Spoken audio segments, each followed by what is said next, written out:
Assalamualaikum warahmatullahi Betul. wabarakatuh. Nah, Selamat siang semua. Terima kasih ini Prof. Reza, saya panggil Prof. Reza ya. Eh, Sebenarnya jangan-jangan lebih senior Prof. Reza.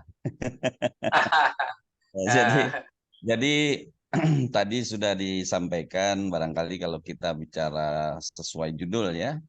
Ini memang judulnya lebih berbau political aspek ya dari policy. untuk iniannya public policy ya. Sementara saya sendiri memang backgroundnya di ini semua apa hukum untuk eh, Campur, anak-anaknya campur. ya Ya, oke. Nah campur. tapi memang menarik ya karena judulnya kan terkait dengan masalah local government di Yes. Indonesia ini. Local government ini boleh dikata sejak reformasi ya tadi juga sudah disinggung oleh Prof. Reza, ini merupakan sebuah apa eh, rezim baru pemerintahan daerah ya local government yang menitik beratkan kepada pengertian tadi desentralisasi. Bahkan di awal-awal ya di awal-awalnya itu disebut sebagai otonomi seluas-luasnya. Nah, Hmm. jadi sejak selesai reformasi di tahun 98 itu kita bergejolak ya, terus kemudian rezim Pak Harto itu step down ya, dia mengundurkan diri, langsung diganti oleh Pak Habibie waktu itu yang memang ditunjuk masih oleh beliau. Nah, salah satu konsep dari perubahan ini yaitu mengenai bagaimana sesegera mungkin untuk mengembangkan daerah. Karena memang efek dari sentralisasi yang luar biasa zaman Pak Harto itu menyebabkan boleh dikata semacam ketimpangan. Ini Prof. Tahir, saya bahasa Indonesia paham tak semua? Paham. Paham ya? Oh, jadi enak saja saya pakai bahasa Indonesia. Saya takutnya Pak Rasman sama Pak Paham Tahir orang kita paham nggak karena orang takut. Melayu paham 80% Paham. paham. Alhamdulillah. Nah, jadi eh, gagasan awalnya itu ya untuk otonomi daerah sebenarnya ada pemikir ternama ya. Pemikir pada waktu itu tuh ada namanya Profesor Rias Rasid ya. Dia yang membuat konsep suatu undang-undang yang disebut dengan otonomi daerah ya. Nah, ya oleh Prof. Rias Rasid dibantu juga ya dengan Benyamin waktu itu Prof. Benyamin ya itu kebetulan dosen saya di University Indonesia ya, Universitas Indonesia.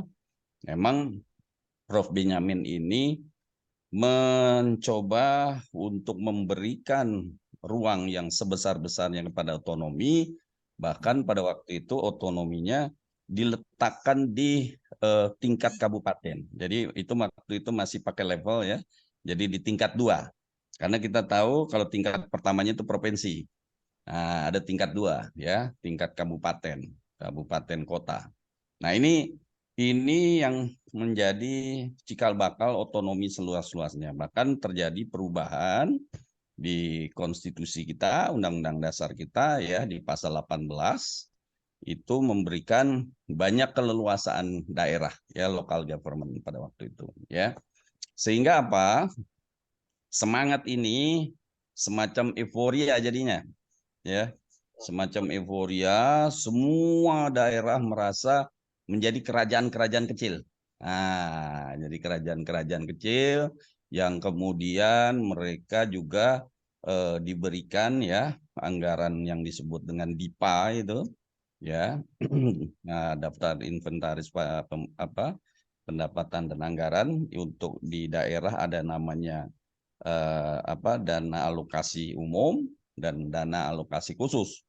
Nah, banyak dimasukkan dan terutama itu di tingkat-tingkat kabupaten kota ya.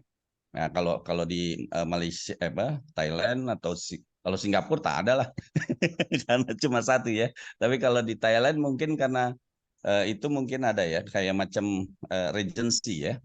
Nah, ini ya karena mungkin ya dari suatu budaya yang sifatnya sentralistik kemudian diberikan sepenuhnya kepada daerah. Perjalanan di tahun 99 ini memang membuat agak lebih apa namanya ya, belum stabil lah ya. Macam ada sebuah aturan ya masih sifatnya yang tadinya frozen 32 tahun lamanya, bahkan sebelum-sebelumnya juga zaman Bung Karno tiba-tiba dia dicairkan begitu. Akhirnya banyak juga daerah-daerah yang belum siap ya, belum siap, terutama apalagi di tingkat-tingkat kabupaten kota tadi ya. Dalam hal ini tingkat 2 kita menyebutnya ya. Kalau sekarang sudah tidak ada istilah tingkat ya. Nah, dengan posisi seperti itu ya, memang cukup dinamis pembangunan di daerah-daerah ya, dengan kondisi infrastruktur tapi masih belum banyak berkembang. Nah, penggunaan anggaran-anggaran, nah disinilah mungkin mulai masuk public policy ya, di mana stressingnya belum mempunyai arahan yang jelas ya, karena pada waktu itu masa transisi ini ya, masa yang disebut sebagai rezim reformasi, terus kemudian di masa Gus Dur setelah Pak Habibie ya, Profesor Habibie, terus kan kemudian Gus Dur ya. Nah di sini kelihatan gejolak politik nasional itu juga masih belum stabil. Nah karena posisinya belum stabil ya, konsentrasi pusat itu menstabilkan aspek politiknya terlebih dulu ya. Nah dengan demikian ini hal yang kelihatannya ke daerah ya, dalam hal ini konsentrasi ke daerah belum fokus, sehingga daerah banyak pada waktu itu yaitu tadi saya istilahkan sebagai raja-raja kecil, raja-raja daerah. Nah, kontrol terhadap penggunaan anggaran, kontrol terhadap pembangunan waktu itu ya beralih dari BPKP menjadi BPK ya. Nah, 5 tahun berjalan, pemerintah pusat melihat ya ada hal-hal di mana pemerintah pusat melihat di mana ada harus evaluasi. Maka di tahun 2004 muncul undang-undang baru ya, Undang-Undang Nomor 32 tahun 2004. Ini dibuat lebih komprehensif ya, di mana mulai ada keseimbangan kekuasaan yang semula sepenuhnya seolah-olah di Undang-Undang 22 tahun 99 itu diserahkan kepada daerah, khususnya di daerah tingkat 2 kabupaten. Nah, ini mulai ada kontrol kembali dari pemerintah pusat ya. Nah, beberapa hak dan kewajiban memang kita mengenal karena gini, kita negara kesatuan ya. Kalau di negara kesatuan itu ya, itu kewenangan pusat itu tetap menjadi kewenangan yang utama. Meskipun begitu, kewenangan pusat itu cuma 6 sebenarnya kalau di Indonesia. Ya, pemerintah pusat. Dalam hal ini misalnya urusan luar negeri, urusan pertahanan, urusan keamanan, urusan finansial, ya, fiskal, terus juga agama dan pendidikan. Justisi, ya, justisi. Nah, jadi makanya kalau di daerah itu nggak ada istilahnya dinas kehakiman tuh nggak ada ya. Itu, nah ini dipegang pusat. Selebihnya ada 32 hak itu semua diserahkan kepada daerah. Nah, ini di dalam Undang-Undang 32, tapi ini mulailah diberikan semacam titik keseimbangan ya. Nah, tentunya mungkin di sini yang dari pihak di luar Indonesia ingin mengetahui juga ya bagaimana model pengisian jabatan di daerah pada waktu itu. Nah, semula di Undang-Undang 99 ya 2299 itu memang posisinya ini ada perubahan, tapi sedikit. Sifat demokrasinya sudah mulai ada.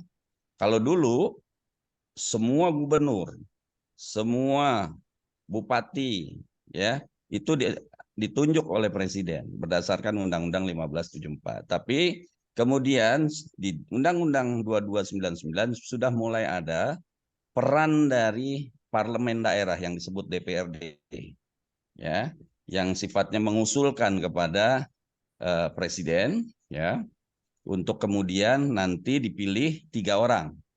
3 orang dari DPRD, pemilihan di parlemen, terus kemudian ada usulan, nah terus presiden memilih. Di Undang-Undang 32 tahun 2004 sebenarnya pengisian jabatan kepala daerah itu masih sama secara normatif. Namun di tahun 2009 ya. Nah, di situ ada kita punya pada saat amandemen Undang-Undang Dasar itu ada namanya Mahkamah Konstitusi. Kalau Thailand punya, kalau Singapura tak ada. Perannya diambil sama Supreme Court kalau Singapura ya. Kalau Thailand tuh dia punya. Nah, Mahkamah Konstitusi atau Constitutional Court itu ada permohonan terhadap sifat pengisian jabatan kepala daerah. Nah, disinilah kemudian ada pergeseran pengisian jabatan politik untuk kepala daerah. Ya, yang semula tadi pemilihan itu menjadi kewenangan DPRD untuk mengusulkan, kemudian oleh MK kan itu disebut pilkada, ya, pilkada pemilihan kepala daerah, dimasukkan di dalam apa yang disebut dengan rezim pemilu, ya, general election. Jadi secara konstitusi membaca Undang-Undang Dasar khususnya pasal 18 ayat 4 tentang bunyinya, ya saya sampaikan di situ bahwa kepala daerah dipilih secara demokratis. Nah, kata demokratis itu maka kemudian dianggap inline dengan pasal 22 Undang-Undang Dasar yang sifatnya itu general election. Nah, inilah kemudian MK merubah yang tadinya peran DPRD masih ada, akhirnya menjadi pemilu kada. Sifatnya one man one vote, pemilihan langsung. Begitu. Nah, pemilihan langsung. Nah, dengan posisi seperti itu, memang ya ini dianggap sebagai bagian yang harus diputuskan oleh lawmaker, dalam hal ini DPRD dan presiden. Nah, ya, kalau kita singgung ini dalam public policy, itu disebut sebagai open policy. Open policy artinya terserah, sama MK dikembalikan secara filosofis, secara konsepsional, situ sudah dijelaskan ya bahwa yang namanya ya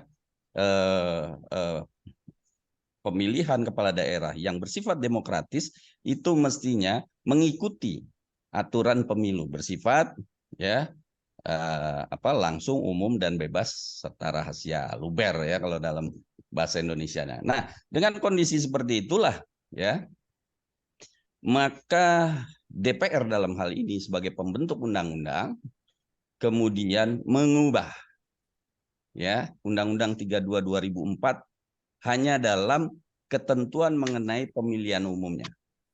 Ya. Sehingga kemudian dikenalah dengan pemilu kada tadi. Langsung sifatnya. Nah, dari mulai tingkat kabupaten, kota, provinsi, semuanya langsung. Begitu, ya. Nah, yang terjadi kalau dalam sisi akses maupun ekses, memang dalam hal ini masyarakat ya itu cukup antusias ya, punya animo lah untuk mengikuti ini ya dari sisi partisipan. Tapi yang terjadi karena belum siap tadi sisi budaya politik di daerah khususnya, dan di Indonesia kita tentu mungkin Pak Tahir khususnya nih yang dari Thailand ya lebih memahami itu budaya paternalistik. Bagaimana orang kuat itu memiliki ya pengaruh yang besar dalam hal ini kan begitu ya. Nah, pengaruh-pengaruh besar untuk masyarakat terutama di wilayahnya di dalam mereka memilih siapa ketuanya. Kan di Indonesia ini apalagi di bagian timur ya, Sumatera pun. Nah, ini daerahnya Pak Rasman ini kan juga tetua-tetua adat ini masih banyak begitu kan. Nah, dalam kondisi-kondisi seperti ini maka peran dari ketua-ketua atau tokoh-tokoh masyarakat lokal ya seperti ketua adat apa segala macam ini menjadi cukup dominan. Bahkan kalau kita pergi sampai ke Papua ya, itu dia punya pemilihan yang agak unik. Itu dengan sistem token namanya. Ya. Sistem token itu sistem di mana semua masyarakatnya menyerahkan kepercayaan kepada ketua adatnya untuk kemudian dipilih sama ketua. Begitu. Nah, jadi memang unik ya. Cuma dari sisi eksesnya ya, pada awal pemilu tersebut berlangsung di tahun 2009 ya, pilkada pertama begitu ya, itu gejolaknya luar biasa. Itu yang pertama. Ya, karena apa? Bentrokan akar rumput itu menjadi sangat tinggi karena masing-masing daerah itu kan punya tokoh-tokohnya tadi. Nah, kalau tokohnya bersaing, masyarakat yang mengikuti itu ini bahaya karena ada politisasi di situ. Akhirnya kalau terutama ini di bagian timur ya, gejolaknya luar biasa ya sampai ya boleh dikatakan mengganggu stabilitas daerah tertentu ya. Itu sehingga apa? Yang terjadi sering ada kerusakan-kerusakan ataupun benturan-benturan konflik di akar rumput tadi. Itu yang pertama. Yang kedua, ekses yang kedua apa? Ya, ini jumlah harus diketahui nih Pak Rasman ya dan Pak Tahir di Indonesia itu ya kami memiliki 400 lebih kabupaten, 474 kurang lebih kabupaten kota. Kita punya provinsi ada 34. Kita punya satu tahun itu cuma 300 berapa Pak Prof Reza? Cuma 300 sekian. Jadi setiap bulan itu, setiap hari itu, ya setiap hari itu ada pilkada. Sebelum dibuat kemarin serentak itu ya. Iya, makanya itulah salah satu alasan untuk dibuat serentak. Tapi kalau waktu di awal, luar biasa itu. Tiap tahun, tiap hari. Tiap hari itu pilkada, entah di sini, entah di sini. Nah, belum lagi tadi yang ekses yang pertama tadi, konflik apa segala macam. Nah, ini timbullah di sini ada semacam instability, ya. Nah, pada waktu tentunya ya di setiap namanya general election ya itu pasti ada perselisihan baik itu menyangkut masalah suara maupun proses. Memang dalam posisi ini ya ini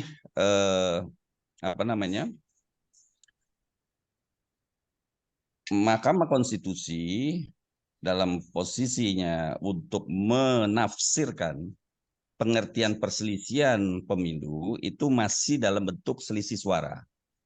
Nah, pada waktu awal di tahun-tahun 2009 tersebut itu masih digunakan Supreme Court ya.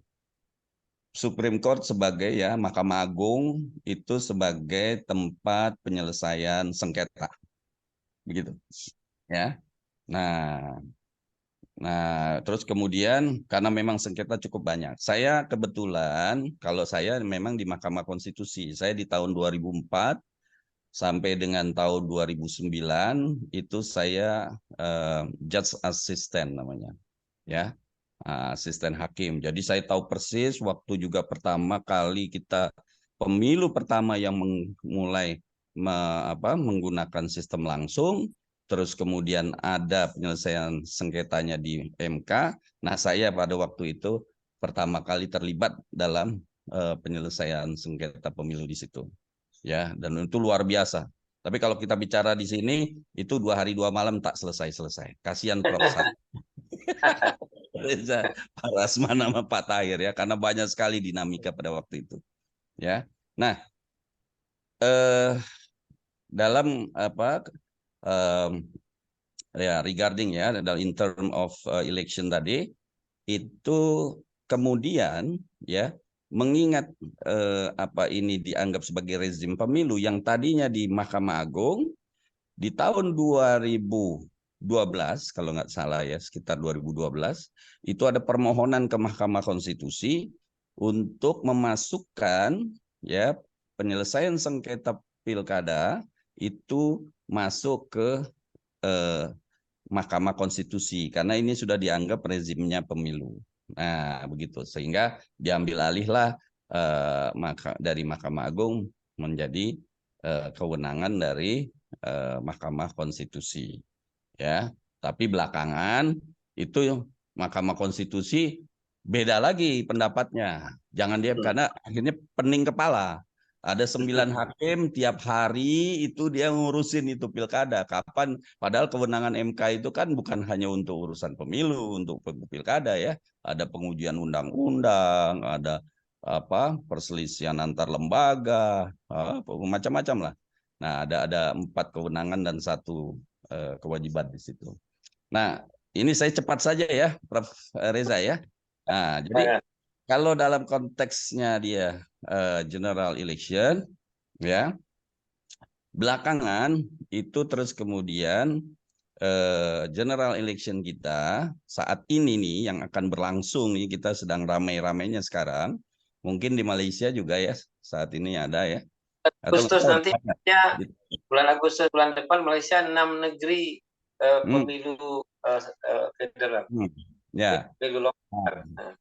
Nah, kalau di Indonesia akan luar biasa karena kita kemudian diubah lagi undang-undang pemilu kita yang disebut dengan Undang-Undang Nomor 7 tahun 2017 itu menerapkan apa yang disebut dengan pemilu serentak. Jadi terbayang ya, pemilu pertama memilih anggota DPR, memilih anggota DPD, ya tadi DPR Dewan Perwakilan Rakyat, terus Dewan Perwakilan Daerah, memilih DPRD Dewan Perwakilan Rakyat Daerah, memilih presiden dan wakil presiden, memilih gubernur, memilih bupati ya dan wakil bupati dan memilih wali kota. Bisa kebayang serentak. Yang bisa kebayang pertama adalah berapa duit yang akan dikeluarkan, itu yang pertama. Luar biasa.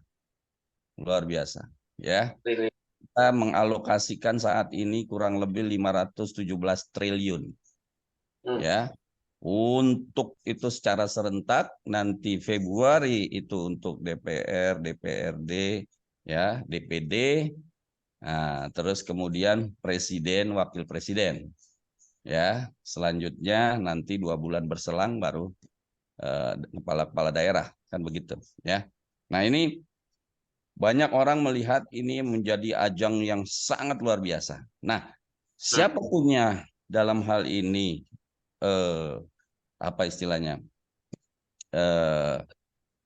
aktor utamanya, ya, aktor utamanya ya ini partai karena di Indonesia dalam konstitusi ya itu untuk mencalonkan anggota DPR, DPRD, ya, presiden, wakil presiden ini semua diusung oleh partai politik kecuali DPD. Kalau DPD itu sifatnya personal, ya. Nah, karena ini diusung oleh partai politik, saat inilah lagi luar biasa transaksi sedang berjalan. Kalau ibarat dagangan, ini lagi laku-lakunya. Ah, dagang sapi katanya Prof. Reza kan. Ini, wah ketua partai lagi senang saja ya kalau orang Malaysia. Wani piro, wani piro. Piro, karena siapa yang mau masuk lah begitu kurang lebih ya. Nah, dalam kondisi seperti ini memang pernah ada sempat usulan yang tambah rumit lagi. Kalau kita sekarang sistem pemilu itu disebut sebagai sistem proporsional terbuka. Nah, proporsional. Mungkin Pak Tahir paham ya proporsional sama Pak Rasman ya. Nah, proporsional tapi terbuka. Nah, ini memang evaluasi dari kemarin kita memang menerapkan itu proporsional terbuka. Itu memang banyak mungkin konflik internalnya juga. Karena ini persaingan dari para anggota-anggota partai yang diusulkan oleh partai untuk maju ke pemilu ya. Nah, kalau tertutup, konflik internal mungkin tidak terlihat, tapi semua bergantung ke kingmaker, yaitu ketua partai, kepala apa namanya, ketua partai ini ya. Karena semuanya memohon supaya nomor jadi. Nah, nomor urut 1, nomor urut 2 kan begitu. Ya, tapi oleh Mahkamah Konstitusi usulan tersebut ditolak sehingga ini tetap proporsional terbuka. Gitu. Oke. Ya. Ini itu kita akan lihat bagaimana sampai dengan sekarang ini sudah tinggal 7 bulan lagi, ya mungkin kurang bahkan 6 bulan lagi, tapi sampai sekarang kalau dalam konteks pemilihan presiden, wakil presidennya belum ada yang pasang. Jadi silakan masih terbuka. Di sini ada Prof. Reza mungkin ikut. Nah, di sini ada Pak Nadirman barangkali ya. Karena masih terbuka semua. Ya, ini masih saling menjajaki. Kita punya kontestan ada 3. Ya, dalam hal ini saya pikir ini menjadi sesuatu yang cukup menarik ya. Ke depan kita lihat ya, prediksi udah terjadi, ada 3 calon yang sudah declare ya, yaitu ini sebentar lagi Prof, ini di bulan Agustus ini kan harus masuk ke KPU tuh pasangannya ya. Nah jadi berseterulah. Nah, satu hal yang di Indonesia masih terus ya, mulai dari tahun kemarin itu dicoba untuk digugat ya di Mahkamah Konstitusi, yaitu adanya ketentuan. Nah, ini saya pengen tanya juga ke Prof. Tahir sama Prof. Rasman nih. Pemilihan presiden kita itu ada namanya presidential threshold. Nah, kalau di Thailand ada tak presidential threshold? Oh, ya. Atau di Singapura? Di Nanti kita Singapura, dengar. di Singapura seorang Ada, ya? presiden yang mau mencalonkan, Nah. dia harus mempunyai aset keuangan. Oh, dia urusannya siapa yang paling kaya lah ya. Paling kaya. Punya modal. Kalau ini presidensial threshold. Kalau di Thailand bagaimana Thailand? Ya, Tahe, kalau di sini presiden threshold itu artinya parti-parti yang mencalonkan presiden, dia harus mempunyai 75% member yang 25% member yang menguasai 75% wilayah Indonesia. Prof. Reza, 20%. Ya, 20% dari perolehan suara kemarin. Dari tahun tahun kemarin. Pemilu kemarin. Itu 20%. Nah, ada Pak Tawid. Saya yakin tak ada, karena di seluruh dunia memang tidak ada presidensial threshold, Prof. Reza. Tidak ada. Jadi bukan senang mau jadi presiden Indonesia kan calonnya, bukan gampang. Karena begini, intinya kalau kita bicara presiden, ya, kalau kita mengenal yang namanya parlemen threshold, electoral threshold itu memang ada. Itu dalam kedudukannya untuk partai. Tapi kalau presiden itu ada jaminan konstitusi dan juga prinsip-prinsip hak asasi manusia. Semua orang bisa memilih, ya, punya hak wajib dilindungi, hak memilih dan dipilihnya. Jadi tidak boleh orang itu istilahnya dikebiri, dikurangi haknya, begitu kan? Rights-nya to vote or to be voted. Itu nggak boleh. Cannot be reduced. Ya. Nah, inilah yang menjadi persoalan di kita. Memang maksudnya supaya si presiden ini benar-benar didukung oleh partai besar atau gabungan partai, sehingga akan terjadi stability. Nah, macam Prancis contohnya Macron, ya.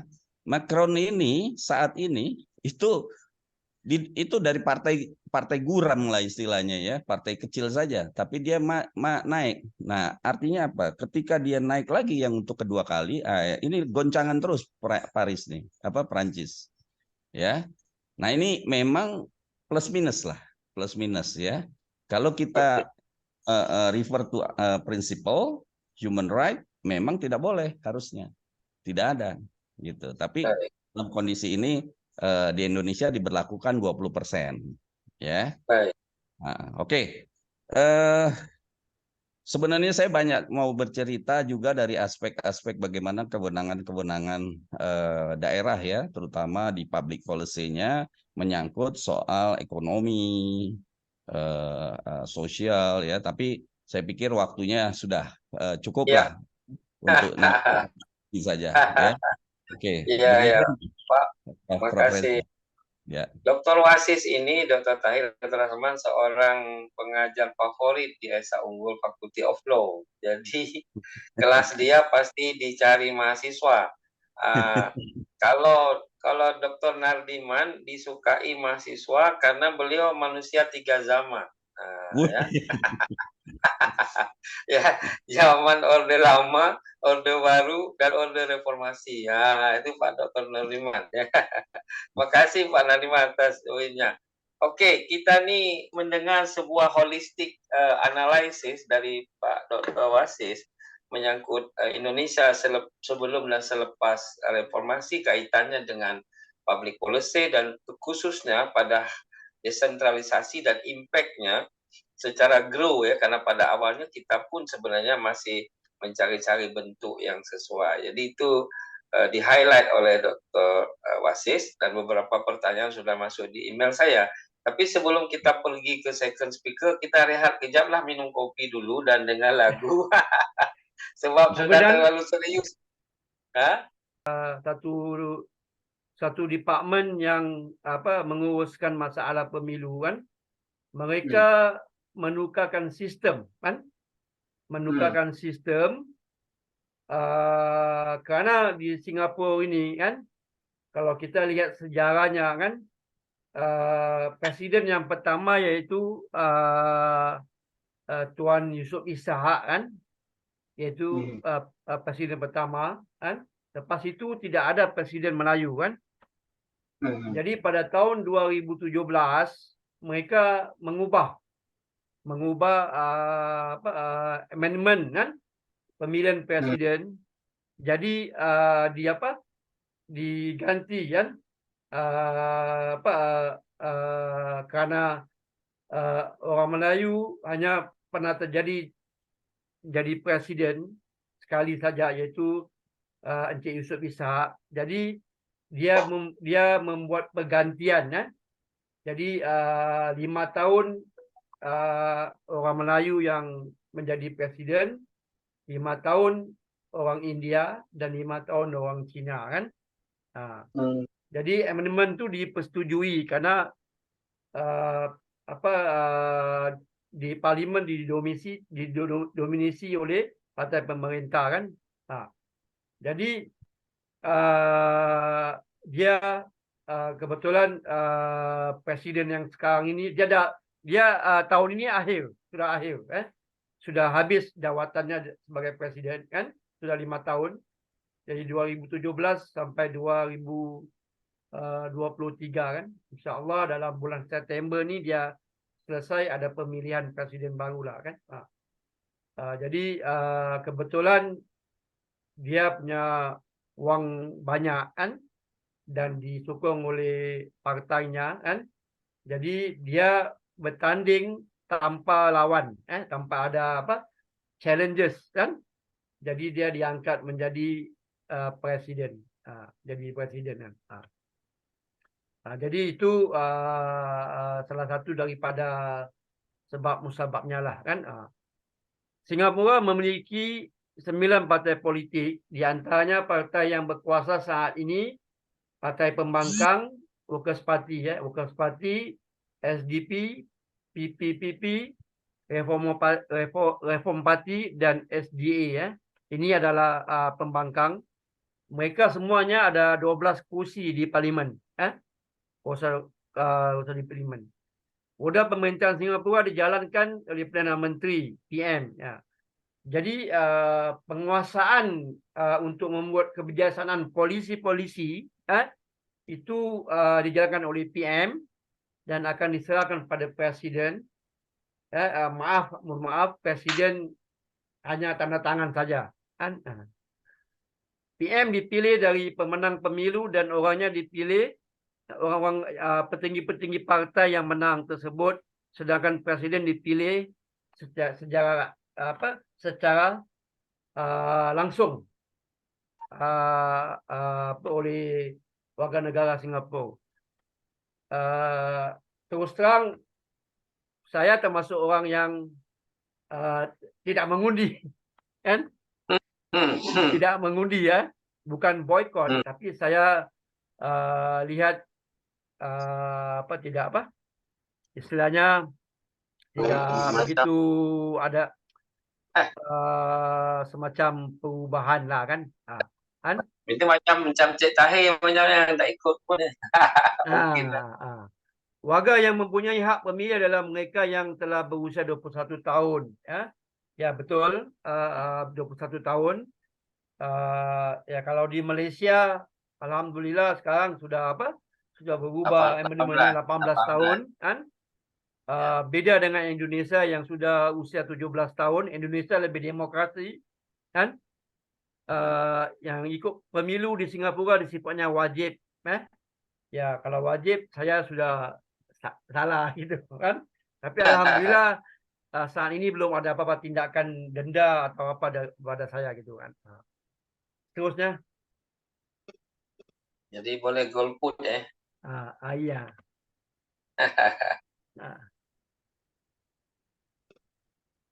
Ini deposit ya. Jadi setiap caleg yang mengikuti pemilu wajib membayar $14,000 Singapura atau sekitar 211,505 rupiah. Ya betul, mesti mereka mempunyai deposit kan. Kalau mereka kalah, tidak mengikuti suara yang besar, deposit itu hilang kan, tidak dikembalikan kan. Atau lebih dipilih walaupun caleg itu tersebut tidak terpilih jadi anggota, tapi wang ini akan hangus jika caleg tidak mendapat suara minimal 30%. Ya, itu memang betul terjadi di Singapura. Ada praktik wang hangus dalam sistem pemilihan anggota legislatif pileg dari Singapura.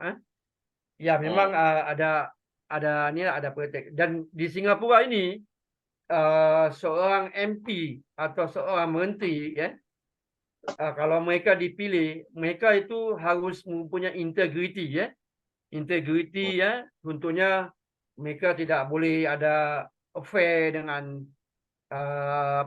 perempuan kan, mereka tidak boleh punya isteri dua kan, mereka harus mengikuti polisi-polisi yang telah ditetapkan oleh pemerintah kan. Kepala negara atau presiden tidak dapat secara bersamaan menjadi anggota legislatif. Ya betul kan. Jadi presiden kalau dia daripada pemerintah, partai pemerintah, dia harus berhenti daripada keanggotaan parti itu. Kan? Jadi contoh hari ini presidennya Halimah Yacob Jadi bila dia habis daripada apa ini 5 tahun ini kan, dia sudah jadi orang biasa aja kan. Dia tidak boleh masuk menjadi politik lagi kan. Seorang presiden adalah eksekutif, satu orang. Jadi ya betul, presiden itu dia punya kuasa. Jadi kalau apa-apa di parlimen untuk menguruskan bajet, apa semua kan, presiden harus tanda tangan. Kepala pemerintah dan Perdana Menteri apa mengembang kedua tersebut. Ya, Perdana Menteri itu dia mempunyai kuasa mutlak di parlimen. Kalau dulu opposition hanya sedikit, tidak silap saya 3 atau 4 orang, tapi alhamdulillah sekarang ada 12 orang. Jadi Perdana Menteri mengiktiraf mereka sebagai ketua pembangkang. Ya, ketua pembangkang itu mereka dapat subsidi lah, dapat macam-macam fasiliti ya kan. Sekarang yang menjadi ketua pembangkang adalah Pritam Singh, dia daripada Workers Party. Lanjut.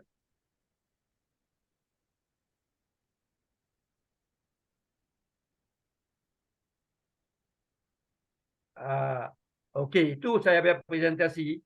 Ya, tapi di Singapura ini saya lihat tambahan ya, ahli parlimennya, baik daripada menterinya maupun ahli parlimennya semua banyak yang muda-muda, yang mempunyai pendidikan yang ada paling tidak pun master lah, master atau PhD atau apa gitu kan.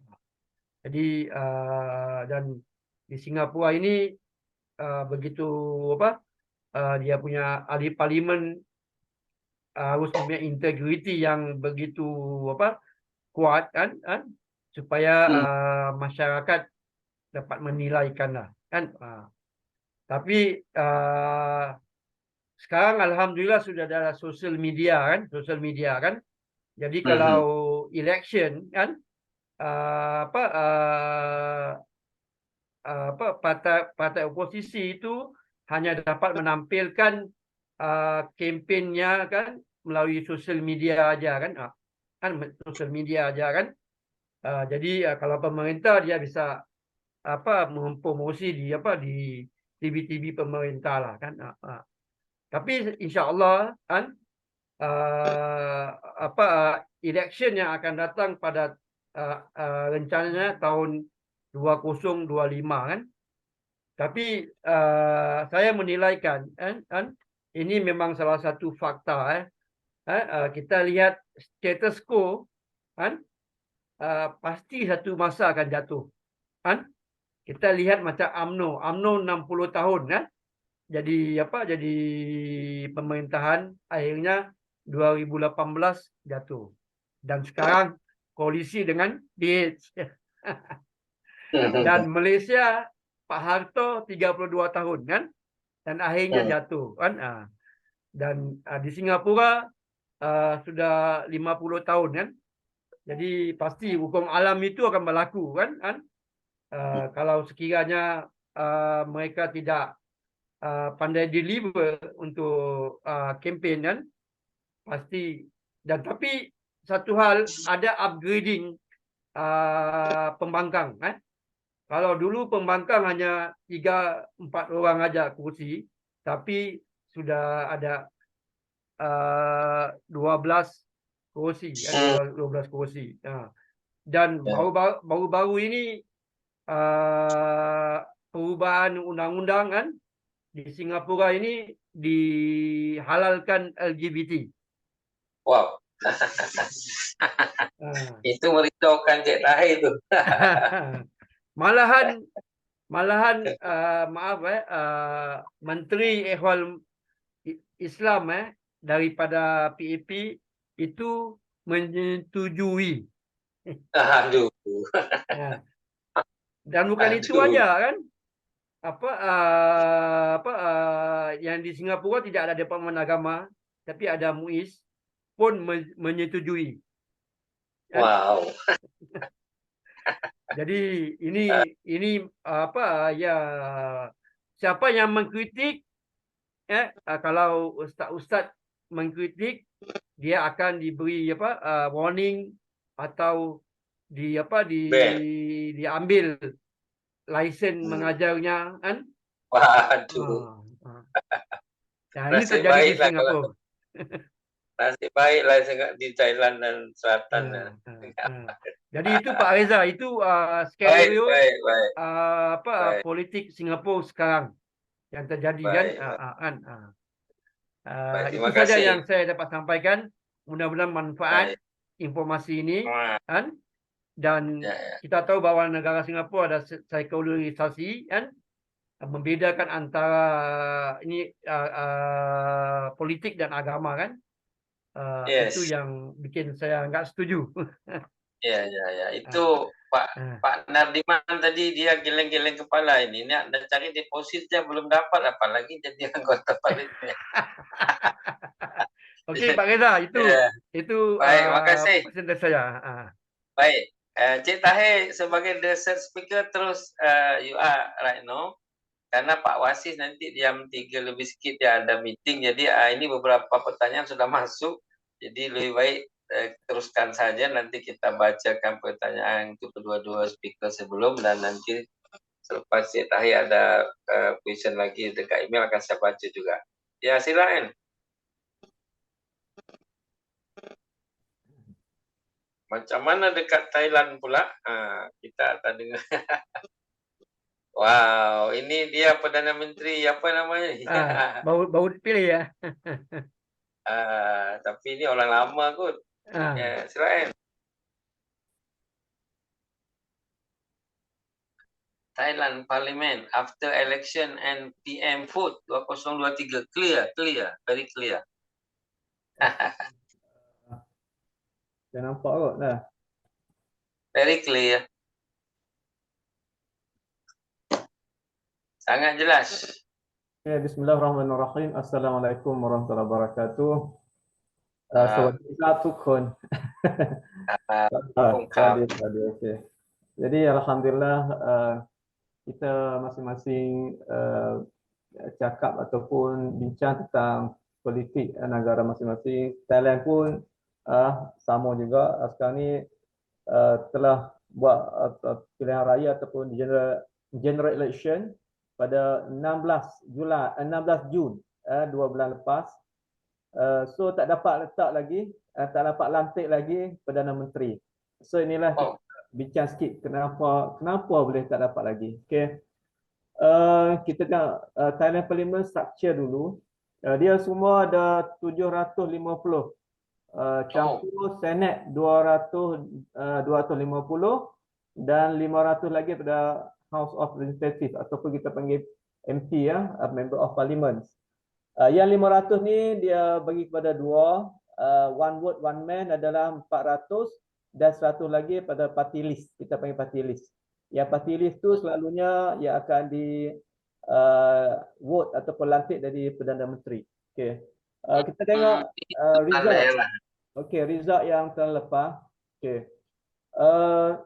Kita panggil Senate members ataupun Senate Political Group ni dilantik oleh Juntan General Prayut Chan-o-cha yang sekarang ni sebagai PM caretaker, panggil PM caretaker.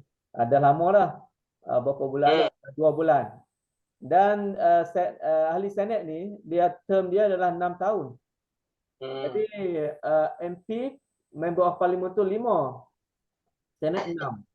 Jadi Senate yang di direct appointee iaitu 194 orang. Okay. And then professional group daripada berbagai group lah 50 orang. Dan head of military ni yang ni 6 orang.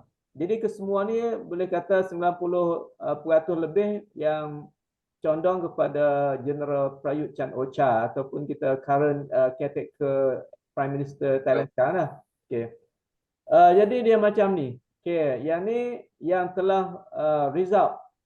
Yang warna orange adalah kita panggil yang nak bentuk kerajaan sekarang. Yang merah ni adalah parti pemenang yang kedua. Okay. Saya buat macam ni. Mungkin tak besar sangat. Okay. Yang orange tu dapat 150 semua majoriti parti yang buat panggil nak bentuk kerajaan adalah 312 orang. Dan majoriti 188 orang tidak termasuk Senat. Senat 250 orang tu asing. Yang ni result telah panggil apabila buat generation tu. So move forward ni boleh 151 orang sebagai teraju untuk membentukkan kerajaan. Okay. And then Pheu Thai, ini kerajaan lama yang ditubuh oleh Thaksin Shinawatra, ingat tak? Thaksin Shinawatra sebagai Perdana Menteri excel di luar negara sekarang ni. Dia tak boleh balik negara Thai. Okay. Dia Pracharat, ini parti satunya parti Islam yang diketuai oleh Wan Muhammad Nomata. Pracharat bahasa Siam, bahasa Melayu panggil ummah.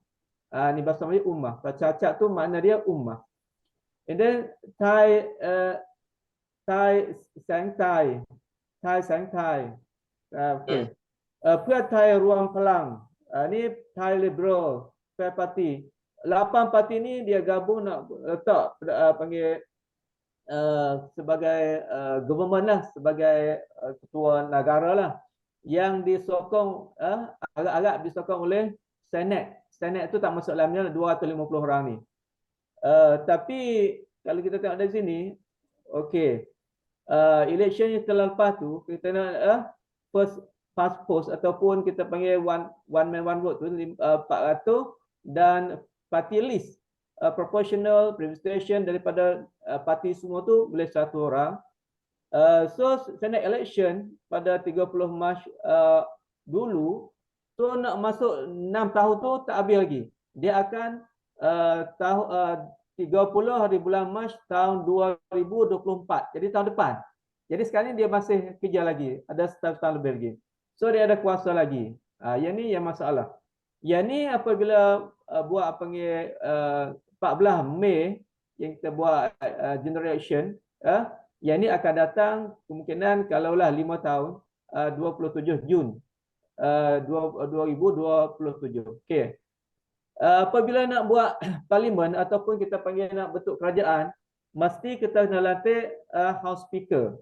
Jadi alhamdulillah ketua parti Pracharat atau parti Ummah yang diketuai oleh Wan Muhammad Nomata, ni salah seorang daripada veteran lah yang kita kata tak ada panggil bertanding. Ada orang buat kita panggil buat nama dia, contohnya kita panggil apa, showkan nama dia, so tak ada orang bertanding ke dia. So alhamdulillah Allah Taala pilih dia jadi panggil House Parliament. Ni tuan dia.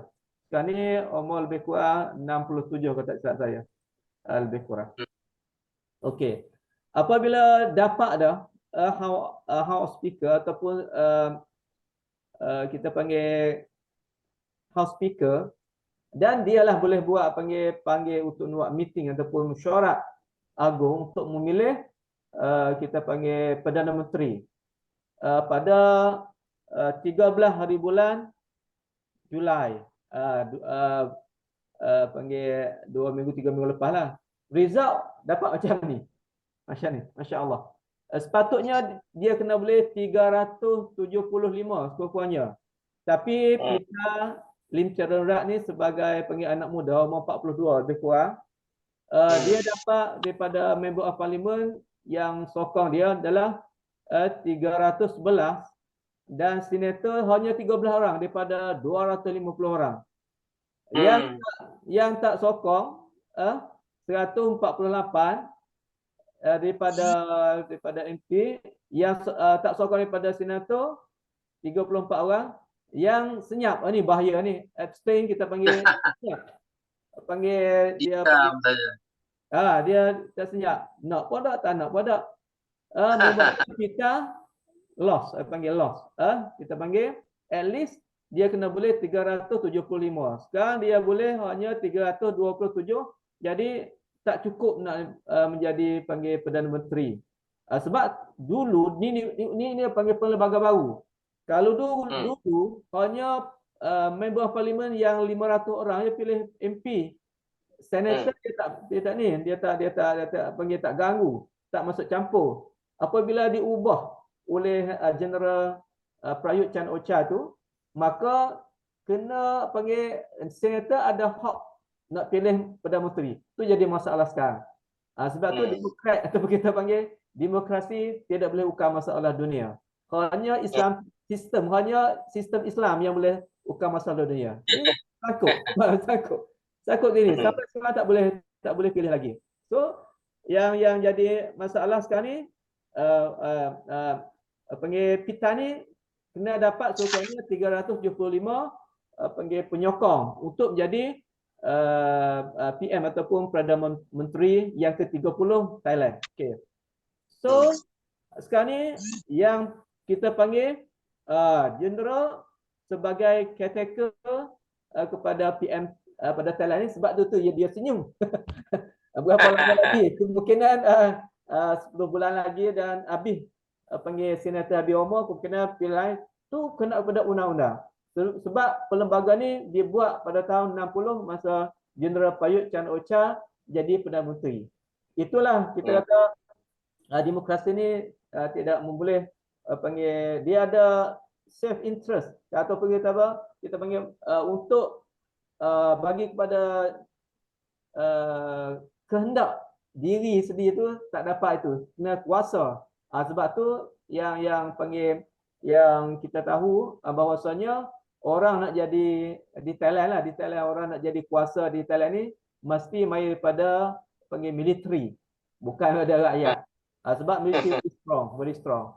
Sebab beberapa kali dah buat demokrasi yang cara aman dan demokrasi dengan aman pun itu adalah dikontrol oleh military.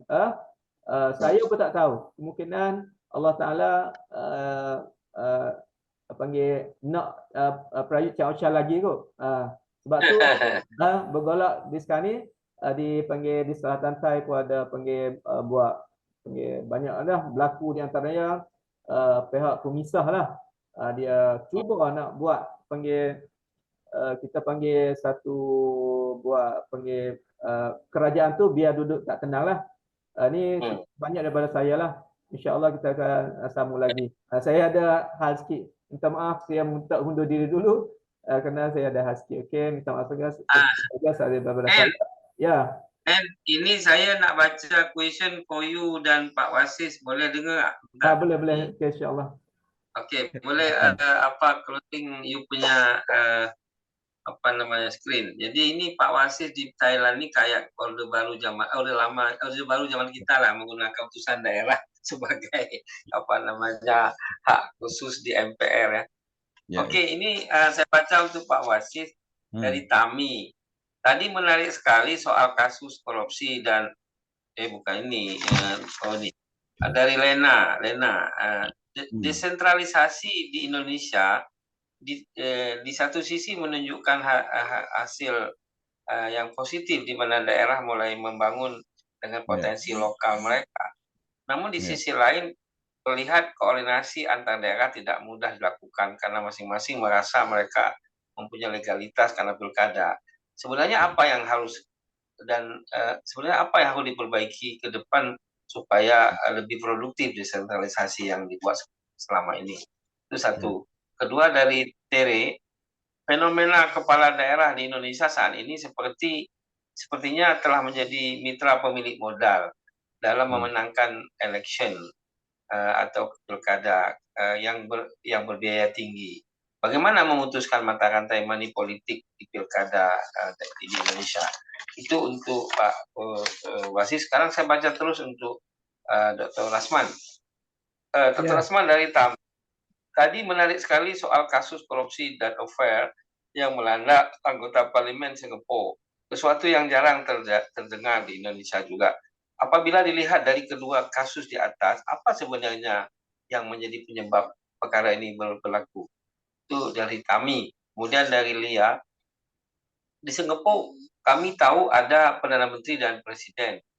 Nah, jadi sebenarnya apa peran masing-masing mereka yang utamanya, baik Presiden, utama Presiden di Singapura, karena beda dengan Presiden Indonesia tentu saja. Kemudian untuk Cik Tahir dari Dila, bagaimana peran anak muda Thailand dalam kancah politik? Adakah mereka mau peduli pada politik atau mereka sebenarnya tak tertarik sama sekali pada politik? Itu pertanyaan pertama.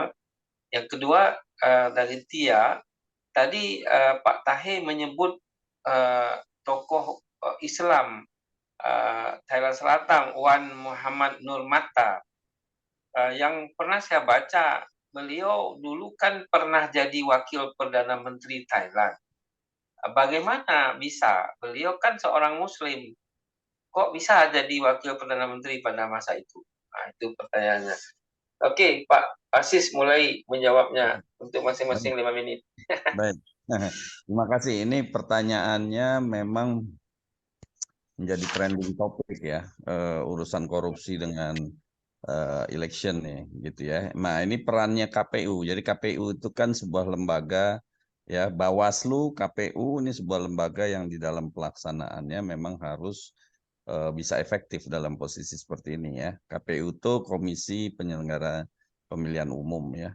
Nah, terus Bawaslu, Badan Pengawas Pemilu. Nah, begitu ya. Tapi di sisi lain, ini juga harus mendorong masyarakat ya untuk benar-benar selektif di dalam memilih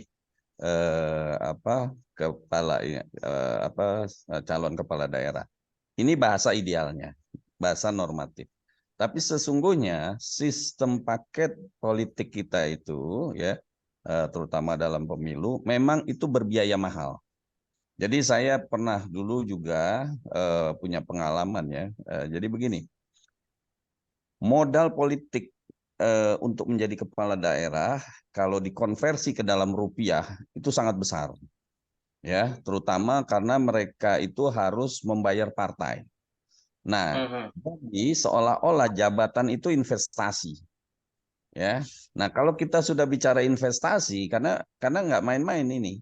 Untuk menjadi seorang gubernur kita tahu lah berapa miliar dia harus keluar ya untuk supaya namanya diusulkan kan begitu ya. Nah, tentunya kalau dia hanya seorang katakanlah tokoh-tokoh biasa yang dia tidak punya modal apa segala macam begitu kan. Ini akan menjadi suatu hal yang akhirnya dia berkreasi. Saya pernah dulu ya, ini baru calon anggota DPRD nih, waktu di daerah adalah Sumatera Utara, saya tidak menyebutkan ya, itu dia benar-benar sampai akhirnya pinjam uang untuk supaya dia dicalonkan menjadi anggota DPRD. Nanti dikembalikan setelah dia jadi anggota DPRD dalam komitmennya kan begitu. Nah, tentunya kalau kita melihat berapa gaji seorang anggota DPRD ya. Nah, itu kan tidak besar sebenarnya. Dengan biaya yang dia harus keluarkan di pemilu, ya sebenarnya dia rugi gitu. Nah, oleh karena itu, baik di Malaysia, tadi juga disebut di apa namanya? Di Singapura ya. Singapura, deposit. Nah, iya sebaiknya memang terpilih juga orang-orang yang sudah mapan. Jadi dia sebenarnya sudah istilahnya sekarang ini sudah selesai dengan urusan duniawinya, gitu ya. Ini memang dalam posisi seperti ini tidak banyak ya kalau di Indonesia. Nah, ini harus dipikirkan bagaimana cost politik dalam pengertian kalau dikonversi ke rupiah itu harus benar-benar ini rendah. Beberapa partai kita tahu ya, kita sekarang punya 34 partai ya yang terdaftar ya. Itu beberapa partai memang sudah mulai kelihatannya mau memberlakukan di mana mereka hanya memilih orang-orang yang punya benar-benar kapasitas, punya kemampuan, tapi di sisi lain juga dia vote getter ya. Sementara seluruhnya dibiayai partai. Nah, ini ada 1-2 partai yang sudah mulai punya kesadaran itu. Dibanding yang lainnya kan orang harus membayar ya ke partai. Tapi kalau ini dia yang bayar ya. Karena ini kelihatannya memang sudah ada kesadaran terhadap itu. Nah, jadi inilah menjadi salah satu biang keladinya ya, karena biaya untuk mengikuti pemilu untuk para calon-calon itu memang besar dan harus dibiayai oleh dirinya sendiri. Itu satu. Kedua, bagaimana memutus mata rantai dengan industri. Nah, jadi begini, di Indonesia itu atau di dunia dimanapun rasanya fenomena ya kebijakan ya, apakah itu legal policy ya ataupun administration policy itu selalu bersumber dari parlemen karena dia yang punya aturan. Demikian juga dengan government ya. Nah, sehingga apa? Parlemen ini belakangan memang kita lihat produk-produk parlemen dalam hal ini undang-undang ya, terus juga berikut turunannya ya. Ini ada yang bocor nih. Tolong Oke.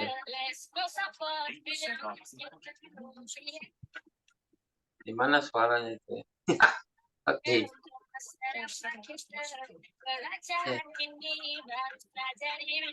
Ini Pak Rasman macamnya. Oke, Pak Wasis. Masih ada Kak Wasis? Pak Wasis hilang enggak? Ya, silakan. Pak masih mute, Pak. Pak di unmute lagi, Pak. Lagi mute. Oh, jadi ya sekarang ini bukan hanya kalau dulu itu terjadi istilahnya perselingkuhan penguasa dan pengusaha. Karena pengusaha punya kepentingan dari produk-produk hukum, produk-produk policy, ya, dari mereka-mereka yang dipilih. Kalau sekarang sudah bukan selingkuh lagi, resmi pengusaha itu pada duduk di parlemen, kan begitu kan? Nah, jadi langsung dia sendiri yang bikin. Nah, ini dengan kondisi seperti ini, makanya terjadilah kalau kita lihat ya fenomena-fenomena yang ada itu memang pro investor gitu ya, kalau kita punya produk-produk apa segala macam ya, apakah itu undang-undang ya ataupun pelaksanaannya dalam hal ini di level-level di bawahnya itu memang pro investasi ya, katakanlah kayak cipta kerja apa segala macam. Kalau menurut saya kita bicara tentang investasi apa segala macam itu memang itu dibutuhkan suatu negara kalau ingin maju ya. Nah, cuma persoalannya adalah penegakan hukum, law enforcement, pengawasan. Nah, ini menjadi kunci sebenarnya ya untuk bagaimana ya ini tidak terjadi lagi ya pembajakan kekuasaan sehingga yang berakibat munculnya ya apa namanya kolusi di antara pengusaha maupun penguasa atau bahkan si pengusaha yang sudah ada di dalam begitu kan, dalam konteks dia melahirkan produk-produk yang sifatnya menguntungkan ya, menguntungkan mereka. Ini kan istilahnya kan vested interest lah ya. Nah, dalam posisi yang seperti inilah ada MK untuk melihat, ada masyarakat juga kan bisa untuk memberikan pengawasan-pengawasan meskipun itu non parlementer ya dengan ini segala macam. Tapi di sisi lain penegakan hukum itu mestinya inilah yang harusnya dirapihkan supaya mereka bisa mengontrol ya jalannya pelaksanaan undang-undang atau segala macam. Nah, ini banyak sebenarnya variabelnya ya, tapi saya pikir waktu dalam hal ini harus menjawab yang lain. Tapi ini jadi menarik memang pertanyaannya ya. Tingkat korupsi kita itu ya itu memang yang kalau kita balikan lagi ke local government topik kita itu kepala daerah nomor 1 tuh paling banyak.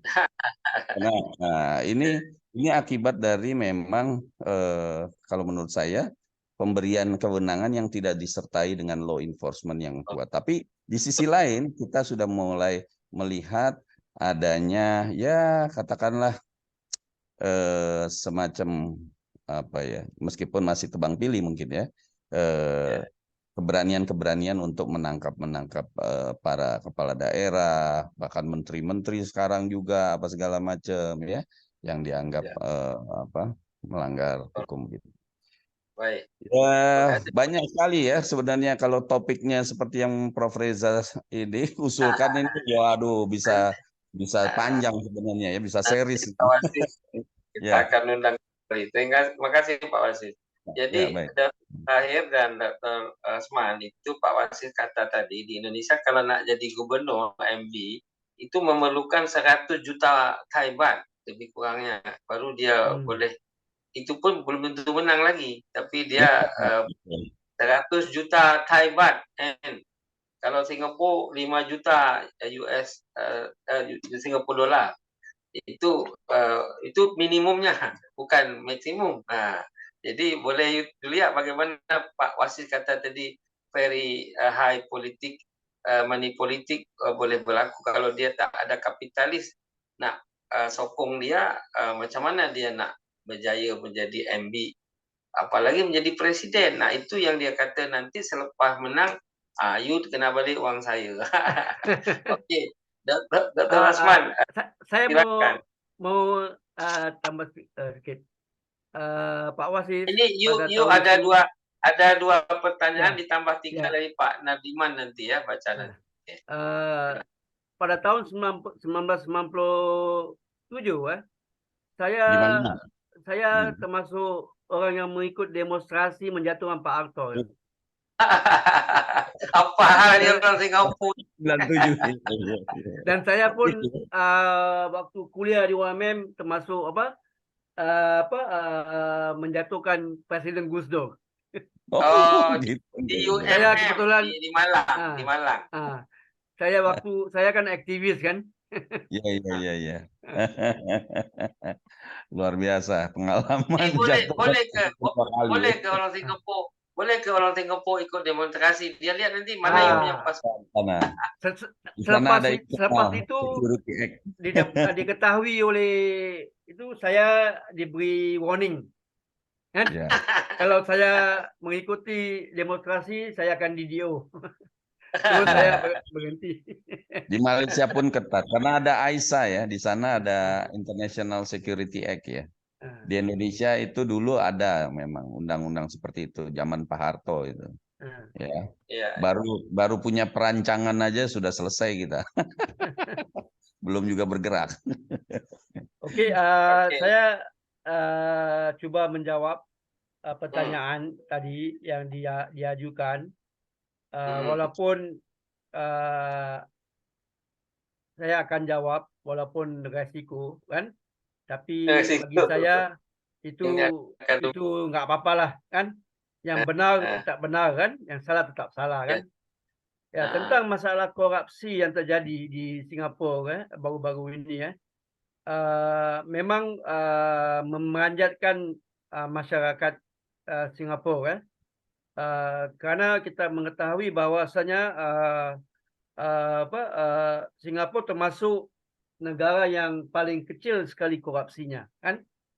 Ya, kalau di dunia itu sekitar jatuh nombor 5 lah kan. Wah. Tapi terjadinya peristiwa ini kan sangat memanjatkan kan. Dan yang dituduh baru dituduh belum bersalah, sedang diinvestigasi, itu Menteri Trade itu kan yang dia bersama-sama salah satu daripada orang kaya Singapura kan, seorang Cina kan, saya lupa namanya, dia punya jet sendiri punya apa kan. Dia waktu itu turun daripada pesawat jetnya langsung dibentangkan karpet merah oleh CPIB, oleh KPK, kan? Jadi itu sedang diinvestigasi lah kan. Dan tapi bagusnya Perdana Menteri kita ada kasus korupsi langsung menterinya dinonaktifkan. Bukan dilindungi kan, supaya dia bisa independen bisa konsentrasi dalam investigasinya kan. Terus yang kedua, masalah apa parliament speaker atau MP Singapura itu sebenarnya kasus itu sudah terjadi agak 2-3 tahun yang lalu kan. Tapi dia diberikan peluang, disuruh dia berhenti apa semua kan. Tapi dia tetap ada penghubungan kan. Akhirnya di Singapura kita tahu bahwasanya sosial media itu sangat luas kan. Jadi apa yang terjadi pun bisa diketahui kan. Dan akhirnya tersebarlah bahwasanya dia sendiri setelah diinvestigasi dia sendiri mengaku kan. Akhirnya dia mengaku dan tindakan Perdana Menteri walaupun Parliament Speaker atau Ketua DPR kalau di Indonesia dia tidak melindungi, dia langsung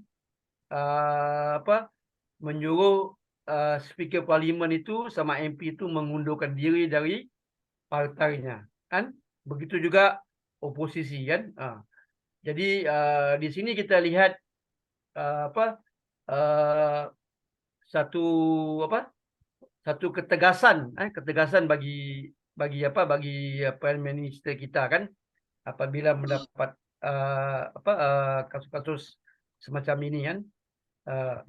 Dan ini yang kita mengetahui sudah lama tidak mendengar cerita tentang seperti ini Ini pada tahun ini menjadi tahun yang agak suram bagi politik Singapura kan. Nggak tahu nanti pemilu ke depan bagaimana kan. Apa posisi bisa menggunakan ini sebagai ini dan begitu juga pegawai pemerintah kan. Jadi itu jawaban saya yang kedua. Itu ada Pak Suardiman nanya last itu kepada N. Dia tanya tentang parti pembangkang di Singapura. Kalau di Indonesia partai pembangkang langsung ditangkap. Oh ya, opposition. Jadi opposition Pak, bukan pembangkang melawan pemerintah maksudnya. Oposisi itu maksudnya. Oke, memang beda. Kalau di Singapura dia lihat kan pembangkang itu kalau kritiknya tentang polisi pemerintah kan itu ya biasalah pembangkang itu kan selalu mengkritik polisi. Tapi kalau dia mengkritik pribadi kan dia ditangkap. Iya. Sama-sama. Kalau dia mengintip polisi pemerintah, itu hak dia lah kan. Iya. Kalau di Thailand macam mana? Tahir, boleh jawab terus. Di Thailand dia ada undang-undang panggil undang lindung seseorang tu. Kita panggil undang lindung seseorang tu kalau macam Singapura juga, kalau peribadi tu tadi salah undang-undang lah. Kalau untuk kerajaan apa semua tak apa. Tapi kalau rajanya tak boleh kan? Kerajaan boleh. Dia raja ni above tinggi daripada undang-undang tu. Apa? Above undang-undang. Dia tinggi. Sebab raja ni dia agak sebagai dewa Rama Kia. Rama tu daripada langit jadi raja. So kritik raja ni tak boleh. Kritik Tuhan macam kita kritik Tuhan tak boleh. Okey. Tadi pertanyaan itu silakan. Okey, saya nak jawab tentang pemuda di Thailand. Alhamdulillah, pemuda Thailand dia ada kesedaran. Sebab parti yang kita yang nak jadi kita panggil sebagai calon PM ataupun calon Perdana Menteri sekarang ni, itu adalah vote ataupun sokongan daripada pemuda. Banyak panggil vote ataupun sokongan daripada pemuda. Itu sebagai bukti kata pemuda di Thailand ni dah buat panggil kita panggil concern ataupun jadi peminat lah dengan politik-politik di negara di Thailand khususnya. Kalau dulu tidak. Sekarang ni apabila kerajaan bawa turun umur 18 boleh buat pemilihan ataupun boleh pangkah buat undian untuk memilih panggil member of parliament ataupun kita panggil wakil rakyat, maka itulah pemuda tunjuk. So Pita Lim Terak ni adalah satu daripada kita panggil fan club yang fan club dia adalah pemuda young generation. Okey, yang kedua tentang Wan Muhammad Mata ni, dia adalah satu orang yang kita panggil dipercayai oleh segenap orang di dalam Thailand, bukan hanya di kalangan orang Muslim tak. Dia adalah sebagai kita tengok politik dia adalah sangat lancar di segi keadilan. Dia pernah jadi panggil House of Speaker ni tiga kali. Dan dia jadi wakil kepada Perdana Menteri ni masa panggil Taksin dah turun, so ya dia naik. Dia jadi Menteri Dalam Negeri, kita panggil Interior Minister. Dia jadi Transportation, Menteri Transportation. Dia jadi banyaklah menteri dia pegang tu. Dan semasa dia pegang tu, alhamdulillah, jadi Allah tunjuk kata adalah seorang Islam apabila dia merintah dengan adil dan jujur, tidak ada kes corruption sebagai orang lain. Wallahualam. Itulah salah satu daripadanya Wan Muhammad Mata tunjuk kepada orang Thailand, menyebabkan kali ini orang Thailand sebagai panggil wakil rakyat pilih dia sebagai panggil House Speaker ataupun kita panggil Speaker Dewan lah, Dewan Rakyat di Thailand. Alhamdulillah. Okay, sekata saja. Jadi Pak Nadiem, Pak Reza, saya ada satu jawapan yang tadi saya belum jawab tentang perbezaan antara Perdana Menteri dan Presiden kan? Jadi masalah apa? Itu Perdana Menteri mempunyai kuasa untuk menjalankan pemerintahan kan? Iaitu membuat polisi apa-apa semua kan? Dan Presiden Perdana Menteri akan menyerahkan apa yang harus dibahaskan, diluluskan apa kan, Presiden khususnya masalah bajet kan, masalah yang yang fundamental kan, itu Presiden yang mengesahkan kan. Kalau Presiden tidak mengesahkan itu undang-undang itu ataupun itu bajet itu tidak akan terlaksana. Jadi itu kekuasaannya. Baik, closing remark Dr. Wasis 1, 2, 3 menit. Karena kita sudah di ujung. Baik, terima kasih. Pertama-tama sekali lagi ini apresiasi buat Prof. Reza ya, konsisten bikin acara seperti ini. Kedua, ini episode 370 berapa nih Pak? Biasa itu ya. Nanti juga di sini ada bisa kita lanjut ya pertemanan dengan Pak Rasman, ya Pak Tahir ya. Jadi kalau menurut saya yang namanya topik kita hari ini bisa dilanjut dalam bentuk juga penelitian-penelitian ya yang sifatnya untuk local government. Saya baru lepas juga kemarin ada conference international. Nah, mereka juga support untuk riset-riset yang sifatnya kedaerahan. Sebenarnya mestinya tadi lebih fokus kita ke bagaimana pelaksanaan di daerah gitu. Karena memang saya pikir untuk Indonesia khususnya problem di daerah itu luar biasa, masih banyak yang harus diselesaikan gitu ya. Mungkin kita bisa saling network nanti Pak. Insyaallah. Ya, semua yang ada di sini gitu. Terima kasih. Baik, Pak Tahir mau jemput istri, nanti saya kasih nomornya pada Pak Wasis. Iya, terima kasih. Tidak tahu kalau dia masih ada, dia boleh closing. Sekarang Pak Rasman closing 1-2 menit. Bismillahirrahmanirrahim. Kalau saya Ya, satu pemerintahan itu harus jujur dan adil, dan harus mempunyai integritas yang tinggi, ya, yaitu membantu masyarakat, khususnya masyarakat yang susah, dan saya melihat bahwasanya peta politik Singapura nanti yang akan datangan itu akan ada perubahan, kan, ada perubahan. Artinya dalam prediksi saya, oposisi bisa meningkatkan kursinya, kan, sebab selama ini masyarakat Singapura itu banyak memilih partai politik penguasa, kan.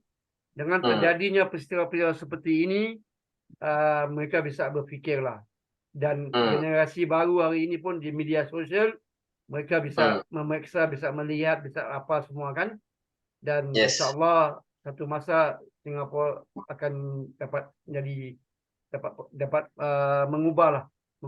Tapi dengan cara konstitusional lah, kan, dengan konstitusional. Itu saya. Baik, kita dengar sedikit komentar Dr. Nardiman, Dr. Rasman. Beliau ini orang Minang juga, nenek mama juga. Jadi kita Pak Dr. Nardiman, apa komen Bapak atas diskusi tadi? Ya, terima kasih Pak Profesor, pada juga Pak yang lainnya, Pak Dr. Wasis, Pak Rasman, Pak Tahir tadi. Memang acara ini sudah berlanjut ya. Saya mungkin sudah sekitar 3 atau 5 kali Pak ya, baru itu. Dalam 2 tahun terakhir ya, 2 tahun. Iya, memang seperti disampaikan Pak Dr. Wasis tadi, memang ini bagus lah ya, bagus untuk dilanjutkan. Juga sebagai kritik ya, bagaimana keadaan negara kita yang terutama yang serumpun ini, Indonesia, Malaysia, Singapura, dan Thailand.